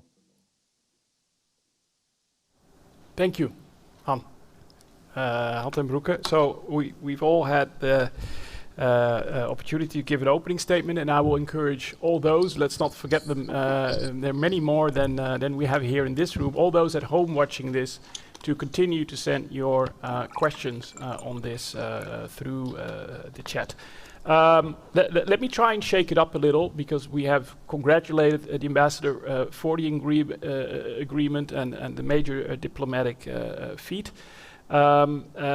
Perhaps looking at, this is not a peace accord, they are establishing normalizing relations, but with a strong military component as well, quite explicitly in it. Perhaps to Jeffrey van Leeuwen, what could be disadvantages of that? We've summed up some of the advantages. We summed up, or many of you have summed up, how bad Iran is, or how unhelpful the Palestinians are. All right, but what could be one of the drawbacks or risks that are also included in this agreement? Yeah, I think Hunter Broek just pointed out that although it is a major historic breakthrough, and one example, on the day these accords were signed in Washington, the Saudi national newspaper had Shalom, Peace, Israel on the front page. It's inconceivable a couple of years ago. So I just want to underline, it is really truly historic what has happened. But I do see the danger of forgetting the Palestinian issue, because it will remain on the agenda. It will not disappear. And I think I concur with Han that if Israel wants to move forward, it is conducive to make a deal with the Palestinians based on the two-state solutions, based on the borders of 1967, and based on mutual agreement. So being euphoric or being very enthusiastic about the deals does not let our focus go on this issue. It's if you look at the Dutch political climate, it's always high on the agenda. So I think that is the biggest challenge, I think, to Israel. I think if they take that step, there's no limit to what can happen in terms of Gulf cooperation and wider cooperation, and it will increase extensively the stability also for us and our interest in the Gulf. If you look at it through, which is my professional deformation, the negotiation lens, you could perhaps say in the case of the Palestinians is sort of one of the risks there, that for decades the Palestinians had one big piece of leverage, which was normalization with the Arab world at large upon a peace agreement. So they've always sort of come to the table, when they have come to the table, with that in their back pockets. Now that's being chipped away at. Some would say it's completely gone. Some would say some of it is left. But it's at least a big dent in that leverage. And one of the things I've learned is that if you have no leverage at all, often your partner doesn't want to come to the table, because your partner is very desperate and therefore chooses other arenas to continue the conflict. Miriam, in security studies, is this something you look at as well, like through the lens of, okay, you can form an alliance, but that may have repercussions on depleting so much power with your adversary that, basically talks are out of the question. When you look at it from that perspective, so from an academic perspective about alliances, the inherent danger of when you exclude partners is that it becomes a self-fulfilling prophecy. In other words, you have a path-dependent reasoning where you are talking about a group of people, Palestinians or Iran, and by excluding them, in a sense of not taking them to the table to discuss their future, their security, inherently, you then create what I refer to as this path-dependent reasoning, which becomes a self-fulfilling prophecy. That's from an academic perspective. And I think NATO has also learned that when you exclude people, or I'm talking about people, but states, when you exclude regions, it could be a potential danger in terms of their reaction in the future, in the near future. And at times, you can wait for a decade, but then it will be thrown back at you.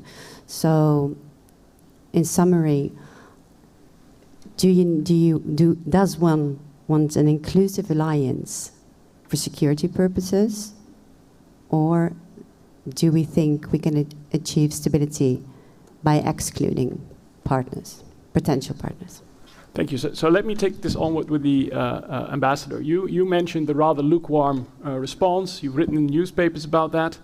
I've also noticed when I heard Abrahamic Accords that it mostly came across to me as a American-Israeli party, but it wasn't exactly a world festival where everybody soon joined in to dance.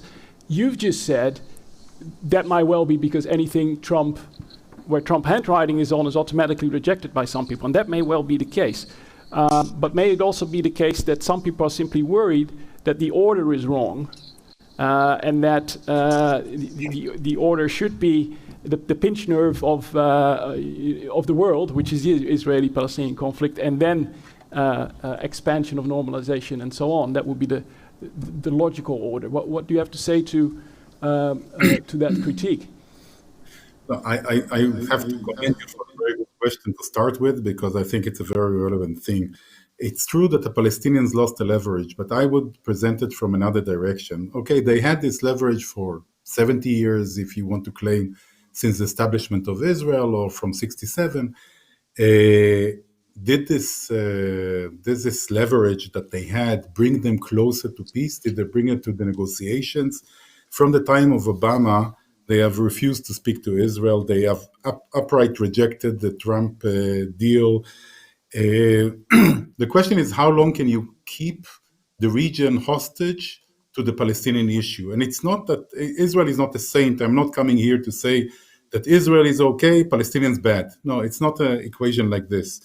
But it's always both sides have bear responsibility to the situation. But I think that there was here a potential, especially when UAE got out of Israel the promise to stop the process that bothered the Palestinians, or frightened the Palestinians so much that Israel will impose the law, Israeli law, on parts of the Judean Samaria, so-called annexation.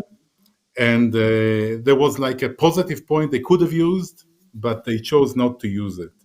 I think that there is a big problem on the Palestinian side, the split between Gaza and the Palestinian Authority, Hamas and Palestinian Authority. And probably we will have to wait for a generational change in the leadership to see maybe another direction. But the region doesn't have the time to wait for this. So they had 70 years with the leverage. Let's see, maybe we can leverage the new agreement in a way that will bring the Palestinians back to the table. All right. Let me rephrase the issue, maybe to Han ten Broeke on the same issue, because you were very positive on the diplomatic feat of these accords, and very critical of Iran, as many people are around this table, but also elsewhere. Miriam spoke earlier about listening being a skill that is very important, even in military strategy. If I'm Iran, I might think, well, look, there's 60,000 US troops, there's the 5th Fleet, there's all these bases around me, and now in addition we're getting this military alliance. Isn't that a huge risk for the security dilemma spiraling out of control? Because what may be perceived as a defensive move, a status quo move, as you put it, Han ten Broeke, to keep the status quo, may also mean that the status quo would actually change, because the big question is, what are actors like Iran going to do if they feel more and more surrounded and in a tight place? Right. Let me quickly explain what I meant with status quo, because it actually refers to the point that now Gilon was just making. What the Netanyahu administration did very cleverly, and you can leave it up to Netanyahu to do a clever negotiation, is that he traded no annexation for keeping status quo. And that's where I say that is extremely clever, because annexation should have never been a price, no annexation. That should have always remained a threat. But the Palestinians themselves have themselves to thank for the fact that they let this come so far. So what the Gulf states did is they sort of negotiated that there would be no annexation of the West Bank. We never know whether that was a true plan. But no annexation of the West Bank for a consistent situation. So that has to be that is an absolute win for Israel. Then on Iran. Iran has been consistently over the last 7 years been moving forward. In the Levant, they have been making enormous progress. Whether you look at Iraq, obviously in Syria, even in Lebanon to a certain extent. So this was a loss for Iran to have these Gulf states, these two Gulf states, making progress with the Abraham Accords. Now, I'm also worried about the fact that the weapons embargo will run out, I believe, at the end of this month. But the true situation is, of course, that part of the reason why that we have returned to a very unstable situation is that this very flawed JCPOA that I criticized a lot and that could have been improved also if Israel would have taken a more conducive approach to it. Would have by now given us a better situation than the current situation that we have, because we have an explosive situation in the Gulf, Iranian activities on nuclear only increasing. There is no controls or inspection regime that actually works. One can argue, and I did this for a very long time, that it would never have been in place. You could never trust them. They've been consistently proving to be distrustful, and I agree with that. But the current situation is even worse. So I don't think that security in that part of the world has increased, with the JCPOA being ripped to pieces by the Americans. So, having said that, the Abrahamic Accords create a new situation for Iran, and there's some risk involved. Jeffrey van Leeuwen, are there things we can do to mitigate those risks? Are there things Europe or the Netherlands could actively pursue to mitigate some of the risks of Iran feeling extremely cornered and maybe seeing what Israel or the UAE might frame as defensive as an offensive move? Yeah, it's a difficult one. We are still supportive of the nuclear deal, although the Dutch government sees the threats coming from Iran and the destabilizing role they're playing. Having said that, we've always said we have to keep talking and keep those channels open. That's why also our naval mission, MSO, which we participated in with the French, had a dual path. We're sending a Navy mission, but it's a message of keeping the open seas open and safe. But meanwhile, we have diplomatic way forward as well, and keeping the lines of communications open. That's what we're doing at our level, but also European level. Our minister is in regular contact with his counterpart, Zarif, in Iran, to underline our concerns, to try to move forward. Also underline we're not looking for any kind of military confrontation or build-up. So that's the path we're choosing now, the diplomatic way, keeping channels open, communicating to Iran.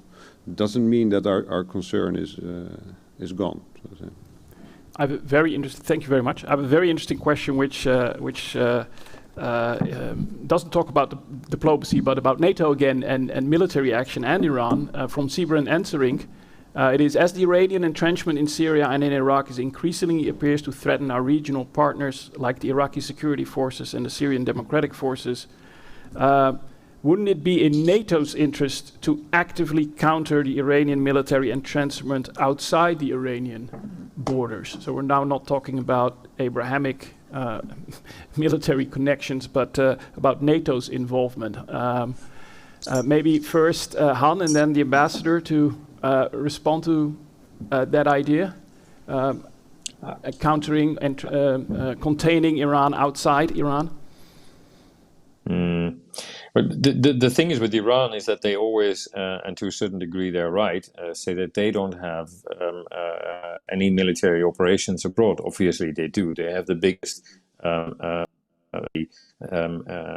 arm through Hezbollah and all their proxies that you can ever imagine.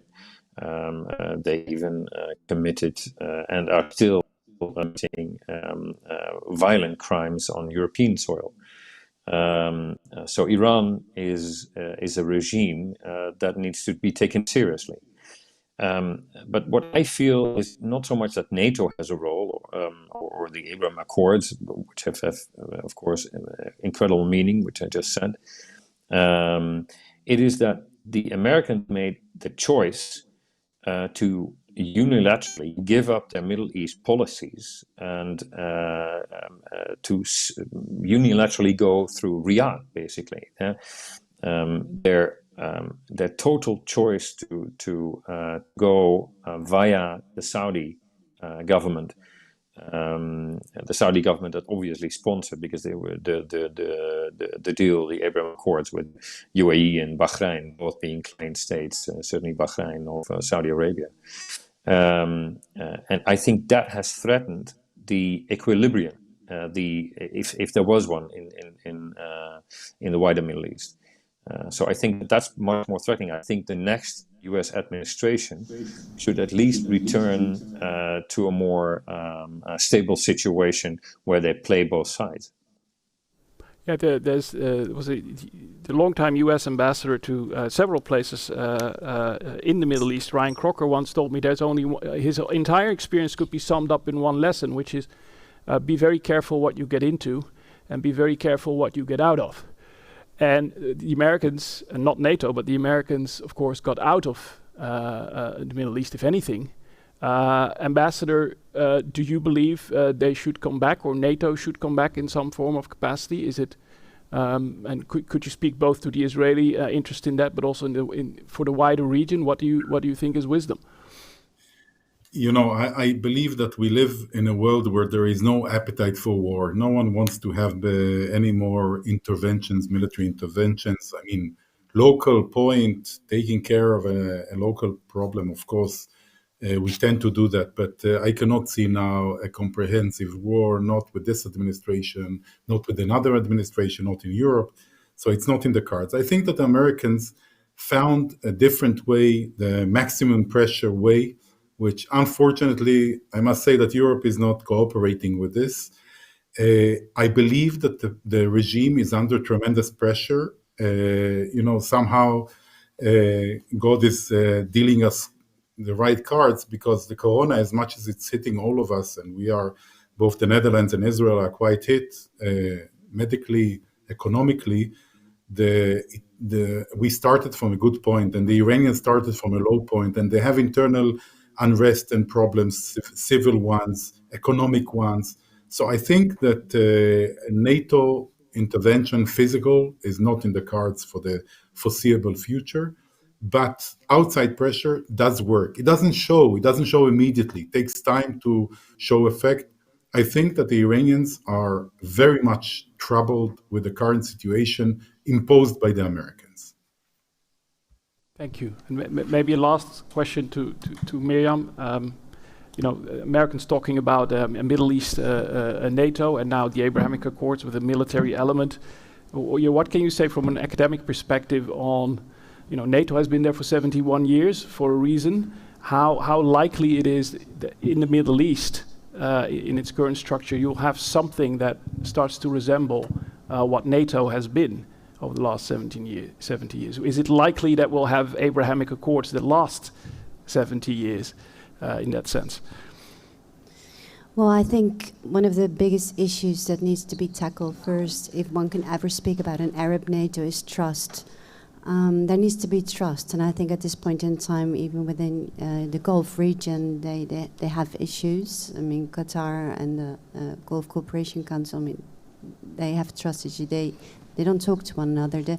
Then I think another very important issue is the fact that they do not all agree on the threat perception. I think that is an inherent different position than we've had as we became NATO. So, will there be an Arab NATO? I don't think anytime soon. I don't think at this point in time there is the ability to take over from NATO in the region, but I also have to correct myself. We've never been in the region from that perspective. So I think it's a bit too early to talk about the ability for the Gulf region to have their own Arab NATO. Again, there are trust issues, and there is no common definition of the threat. Okay, thank you very much, and thank you all. There's one more. I was just given a sign that I should cut it out in 2 minutes. There we go.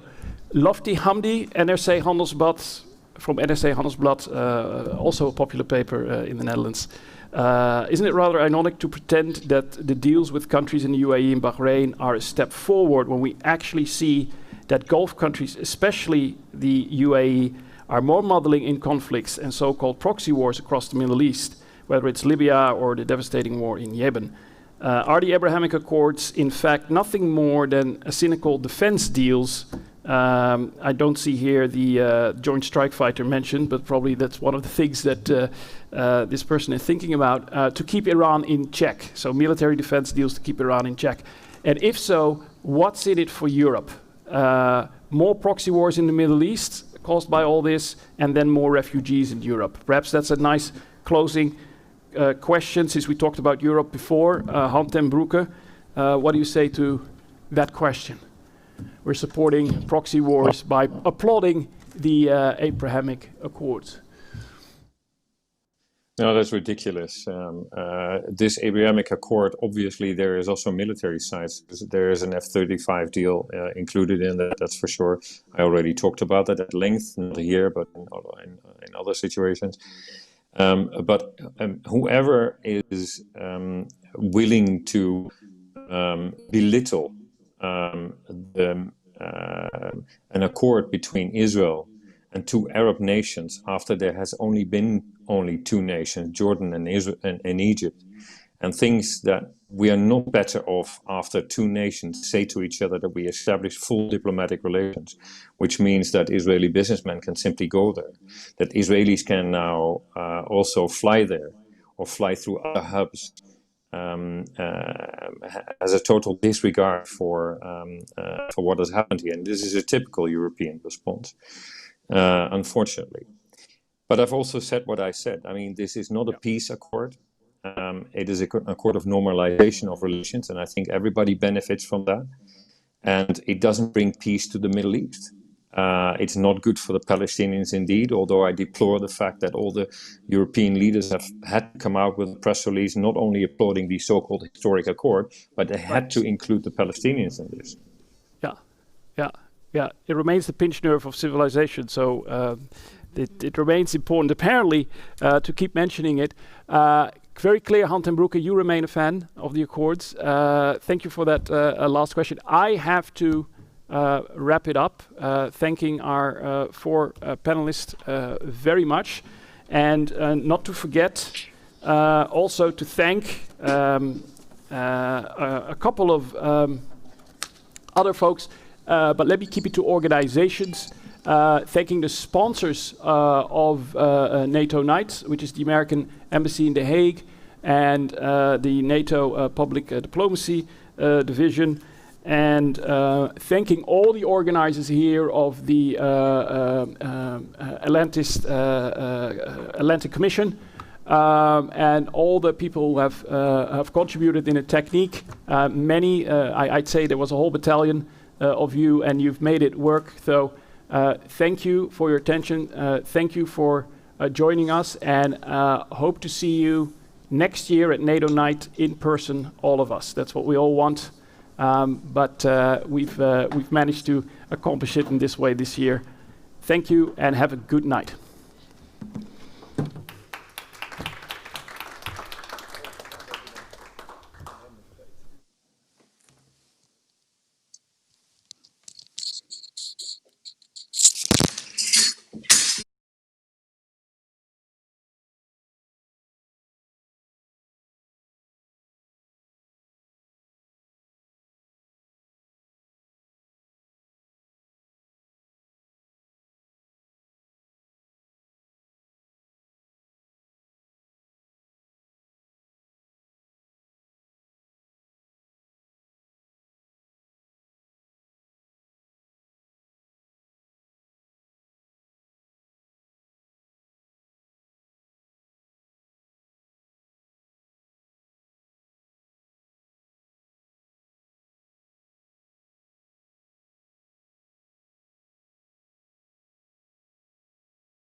Thank you for joining NATO Night. I hope you had a splendid breakout. We certainly did on the Middle East.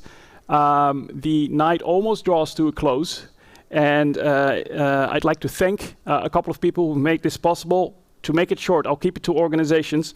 The sponsors, the US Embassy in The Hague and the NATO Public Diplomacy Department. All panelists here in Utrecht and from afar, thank you very much for coming in. And of course the Netherlands Atlantic Association that made all of this possible. We hope to see you next year live in person for the 4th NATO Nights. Have a good night.